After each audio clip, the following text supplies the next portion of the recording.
नमस्कार दोस्तों, आपका स्वागत है अपने YouTube चैनल PFP में। आज हम बात करने वाले हैं एक और धमाकेदार आईपीओ के बारे में, केमकॉन स्पेशलिटी केमिकल्स के आईपीओ के बारे में। इसकी पूरी डिटेल एनालिसिस करेंगे, अप्लाई करना चाहिए या नहीं करना चाहिए उसके बारे में बात करेंगे। और यहाँ पर तो भाई साहब आईपीओ की सीजन ही लग चुकी है। रोजरी बायोटेक का आईपीओ देखने को मिला, माइंड स्पेस REIT का आईपीओ देखने को मिला, उसके बाद साथ ही साथ हमें यहाँ पर हैप्पीएस्ट माइंड का आईपीओ देखने को मिला, उसके बाद हमें यहाँ पर रूट मोबाइल का आईपीओ देखने को मिला, कैम्स का आईपीओ आया है और केमकॉन का आईपीओ आया है, और भी कई आईपीओ यहां पर आने बाकी है। तो इसके बारे में आज बात करेंगे, लेकिन उससे पहले अगर आपने चैनल को सब्सक्राइब नहीं किया है तो प्लीज सब्सक्राइब कीजिए और रेगुलर अपडेट्स पाने के लिए नोटिफिकेशन बेल को प्रेस कीजिए। साथ ही साथ टेलीग्राम चैनल को भी ज्वाइन कीजिए, जिसकी लिंक डिस्क्रिप्शन बॉक्स में दी गई है।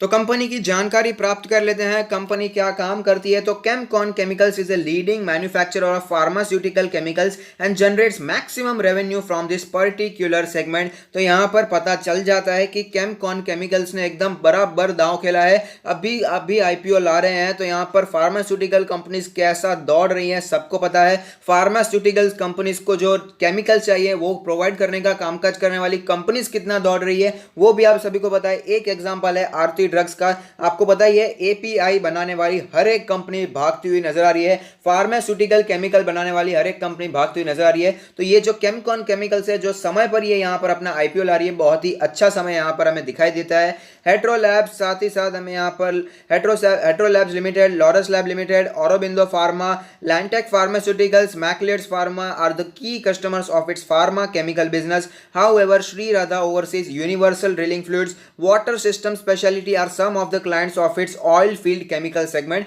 तो सिर्फ और सिर्फ ऐसा नहीं है कि फार्मास्यूटिकल केमिकल्स में ही कंपनी काम करती है, लेकिन ये जरूर है कि उसका जो मैक्सिमम रेवेन्यू है, मेजर रेवेन्यू है, वो ये फार्मास्यूटिकल केमिकल से ही आता है। लेकिन साथ ही साथ वो ऑयल फील्ड केमिकल सेगमेंट में भी कामकाज करती है। इन 2018 it was the 8th largest manufacturer of HMDS and second largest manufacturer of CMIC chemical world wide. तो ये दो प्रकार के केमिकल्स हैं जिसका ये 8th लार्जेस्ट और सेकंड लार्जेस्ट मैन्युफैक्चर है। तो काफी अच्छा कामकाज कर रही है अपने सेगमेंट में, वर्ल्ड वाइड में काफी ज्यादा इसका नाम हमें यहाँ पर दिखाई देता है। Company not only serves the domestic market but also exports its products in overseas market such as USA, China, Japan, UAE, Serbia, Russia, Malaysia and Azerbaijan. It has a manufacturing plant at Manjusar near Vadodara in Gujarat, 5 operational plants, 3 warehouses and 2 leased warehouses। तो आप समझ सकते हैं कि company सिर्फ India में काम कर रही है ऐसा बिल्कुल भी नहीं है, बाहर की कंपनियों में भी कामकाज कर दिया, अपने प्रोडक्ट्स को ये एक्सपोर्ट भी कर दिया है, चाइना में भी एक्सपोर्ट करती है। तो अच्छी बात है, कोई कंपनी यहाँ पर चाइना से हमें यहाँ पर मुनाफा भी कमा रही है, तो ये भी कंपनी के लिए अच्छी बात है, देश के लिए अच्छी बात है।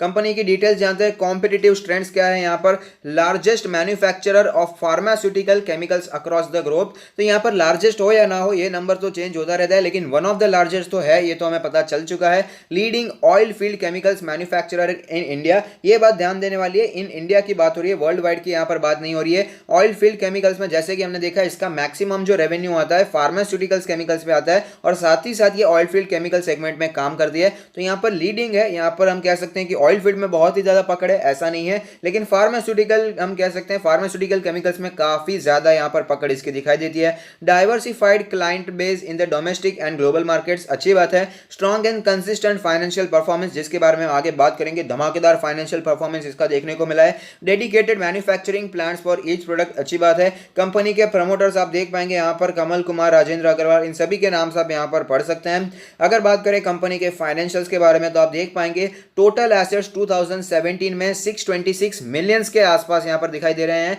जो कि बढ़कर हमें 31 मार्च 2020 में बढ़कर 2257 मिलियंस हो गए। तो टोटल एसेट्स अब धमाकेदार ग्रोथ देखने को मिल रही है। टोटल रेवेन्यू में धमाकेदार ग्रोथ है, 899 मिलियंस के आसपास की हमें टोटल रेवेन्यू 2017 में देखने को मिली थी, जो कि बढ़कर 2660 मिलियंस के आसपास हो चुकी है। और अगर बात करें प्रॉफिट के बारे में, तो प्रॉफिट आप देखिए 28 मिलियन से बढ़कर 488 मिलियंस हो चुका है। तो यहाँ पर जो फिगर यहाँ पर 28 मिलियंस हमें 2017 में देखने को मिल रहा था, अब उतना तो यहाँ पर ऊपर नीचे होता रहेगा profits quarter on quarter basis पे। तो आप समझ सकते हैं कितना ज़्यादा धमाकेदार ग्रोथ यहाँ पर कंपनी के फाइनेंशियल्स ने बना कर दिया है। और उसका रीज़न भी है कि फार्मास्यूटिकल के जो केमिकल्स है फिलहाल तो काफ़ी ज़्यादा जोर में चल ही रहे हैं, और वैसे भी आपको पता ही है केमिकल का सेगमेंट काफ़ी ज़्यादा बूम करता हुआ काफ़ी समय से नजर आ रहा है। अगर आप ध्यान देंगे तो आपको पता चलेगा दीपक नाइट्रेट, नवीन फ्लोरिन, विनाती ऑर्गेनिक, साथ ही साथ ये आरती इंडस्ट्री, ये सारे स्पेशलिटी केमिकल्स में कामकाज करने वाली कुछ कंपनीज हैं, वो हमें 5 साल के अगर आप उनके परफॉर्मेंस देखेंगे तो धमाकेदार परफॉर्मेंस है। और स्पेशली आरती इंडस्ट्री ने तो बहुत ही ज़्यादा अच्छा परफॉर्मेंस हमें बना कर दिया है, बहुत ही अच्छे रिटर्न्स बना कर दिए हैं। ये इशू कंपनी क्यों ला रही है ये भी जानना बहुत ही जरूरी होता है। कई बार कंपनी अपने कर्जे को कम करने के लिए इशू लाती है। Firm proposes to utilize the net proceeds from the IPO towards below objective to meet capital expenditures for expansion of manufacturing facility, to meet business working capital requirements, to meet general corporate purposes। तो यहाँ पर ऐसा नहीं दिखाई दे रहा है कि कर्जे को ये कम करना चाहती है इसी वजह से आईपीओ लाया जा रहा है। यहाँ पर आप देख पाएंगे capital expenditures for expansion, company जो ग्रो करती है वही हमें मल्टी बैग रिटर्न्स बनाकर दे सकती है। तो कंपनी एक्सपांशन करना चाहती है अपनी मैन्युफैक्चरिंग फैसिलिटी का, साथ ही साथ बिजनेस वर्किंग कैपिटल रिक्वायरमेंट्स होते हैं उसके लिए ये आईपीओ ला रही है। तो यहाँ पर कर्जे को कम करने के लिए आईपीओ लाया जा रहा है ऐसा बिल्कुल भी नहीं है। एक्सपांशन के प्लान्स चल रहे हैं कंपनी के, कंपनी ग्रो करना चाहती है इसी वजह से यहाँ पर आईपीओ ला रही है। अगर आईपीओ के डिटेल्स के बारे में बात करें तो आईपीओ की डेट है सितंबर 21 से करके सितंबर 23। इशू टाइप है book build issue IPO. Issue का जो साइज है वो है 318 करोड़ का आईपीओ, 318 करोड़ का हमें आईपीओ यहाँ पर दिखाई देता है, जिसमें से फ्रेश इशू होने वाला है 165 करोड़ का, ऑफर फॉर सेल होने वाला है 153 करोड़ का, फेस वैल्यू है 10 पर इक्विटी शेयर।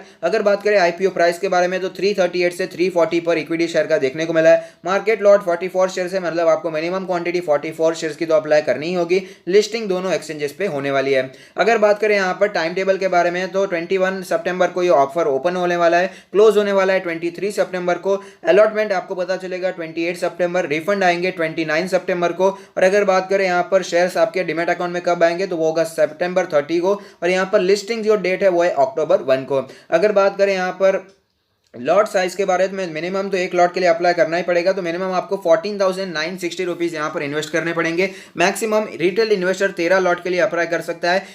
1,94,480 रुपीज़ का आपको मैक्सिमम इन्वेस्टमेंट आप यहाँ पर कर सकते हैं। अगर बात करें प्रमोटर होल्डिंग के बारे में तो प्री इशू शेयर होल्डिंग थी 100% के आसपास, पोस्ट इशू की बात करें तो 74.47 हो चुकी है। तो जैसे कि आपको पता है कि यहाँ पर एक रूल है सेबी का ऐसा रूल है कि यहाँ पर लिस्टिंग के 3 साल के बाद प्रमोटर की होल्डिंग 75% से ज़्यादा की नहीं हो सकती। तो ये जो रूल्स है वो यही हमें अभी फिलहाल यहाँ आईपीओ के समय पर ही फॉलो होता हुआ नजर आता है। अच्छी बात है। तो यहाँ पर कोई ऑफर फॉर सेल आएगा या नहीं आएगा इसकी गारंटी आगे हम नहीं दे सकते हैं। ये तो आगे वाली बात होगी कि कंपनी में अप्लाई करना चाहिए नहीं करना चाहिए, उसके बारे में भी बात करेंगे। तो यहाँ पर आप देख पाएंगे QIB के लिए 50% का है, NIS के लिए 15% का एलोकेशन है, और रिटेल इन्वेस्टर के लिए भी 35% का एलोकेशन किया है। अच्छी बात है, होना भी चाहिए। यहाँ पर रिटेल इन्वेस्टर को भी पैसा कमाने का मौका देना चाहिए। हैप्पीएस्ट माइंड्स में बहुत ही कम लोग होंगे जिन्हें यहाँ पर आईपीओ अप्लाई हुआ रहेगा। 700 करोड़ के आसपास का आईपीओ था, उसमें से सिर्फ और सिर्फ 10% का ही एलोकेशन किया था।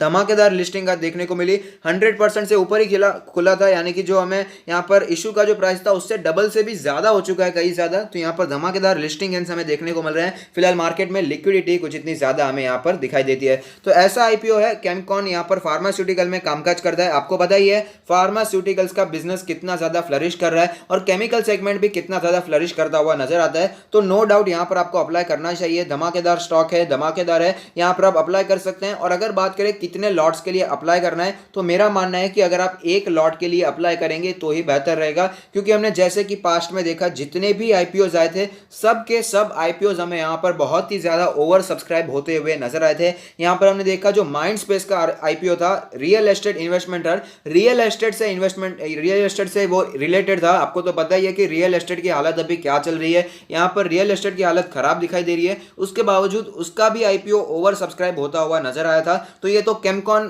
स्पेशलिटी केमिकल्स में कामकाज करता है, फार्मास्यूटिकल सेगमेंट में कामकाज करने वाली कंपनी है। तो आप सोच सकते हैं कि कितना ज्यादा ओवर सब्सक्रिप्शन हमें यहाँ पर देखने को मिल सकता है। और जब यहाँ पर हमें ओवर सब्सक्रिप्शन देखने को मिलता है तो जब तक हर एक अकाउंट को एक लॉट नहीं मिल जाता तब तक यहाँ पर फिर से दूसरे को यहाँ पर राउंड नहीं घुमाया जाता। यहाँ पर आपको ये बेसिक टेक्निकलिटी है वो आपको समझनी चाहिए। सपोज हमें यहाँ पर ओवर सब्सक्राइब होता हुआ नजर आता है आईपीओ, तो अगर यहाँ पर 100 जन ने यहाँ पर आईपीओ में अप्लाई किया है तो वहां पर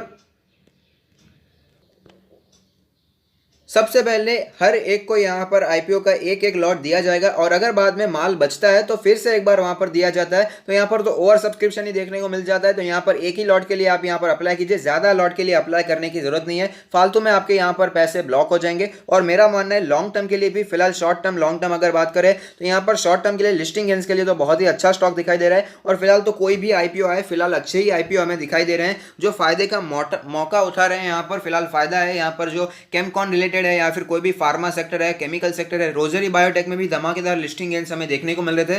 तो यहाँ पर ऑफकोर्स आप लिस्टिंग गेन के लिए अप्लाई कर सकते हैं। और साथ ही साथ अगर बात करें लॉन्ग टर्म के बारे में तो स्पेशलिटी केमिकल्स में यहाँ पर काफी ज्यादा अच्छा मुझे फ्यूचर दिखाई देता है। मेरी राय है आप यहाँ पर आप मुझे नेग्लेक्ट भी कर सकते हैं, इग्नोर भी कर सकते हैं, लेकिन मेरा मानना है लॉन्ग टर्म के लिए भी स्टॉक यहाँ पर बुरा नहीं दिखाई दे रहा। जैसे कि हमने देखा लीडिंग मैन्युफैक्चरर हर एक सेगमेंट में ये दिखाई देता है और साथ ही साथ कंपनी के फाइनेंशियल काफी ज्यादा अच्छे दिखाई दे रहे हैं। यहाँ पर भले ही हमें पर ज्यादा इसका डेटा नहीं रहेगा, लेकिन एटलीस्ट आप यहाँ पर थोड़ा सा इन्वेस्टमेंट तो कर ही सकते हैं। एक लॉट के लिए अगर आप इन्वेस्टमेंट करना चाहते हैं, लॉन्ग टर्म के लिए भी बुरा नहीं है और साथ ही साथ यहाँ पर शॉर्ट टर्म के लिए भी कोई भी बुराई मुझे यहाँ पर दिखाई नहीं दे रही है। तो अप्लाई कीजिए। एक लॉट के लिए अलग अलग डीमैट अकाउंट से यहाँ पर अप्लाई करेंगे तो आपके जो अलॉटमेंट के चांसेस हो वो भी काफी ज्यादा बढ़ते हुए नजर आ सकते हैं। तो अगर आपको ये वीडियो पसंद आता है तो लाइक कीजिए, शेयर कीजिए, कमेंट कीजिए, सब्सक्राइब कीजिए और मुझे मोटिवेट कीजिए। Thank you, stay happy, happy investing.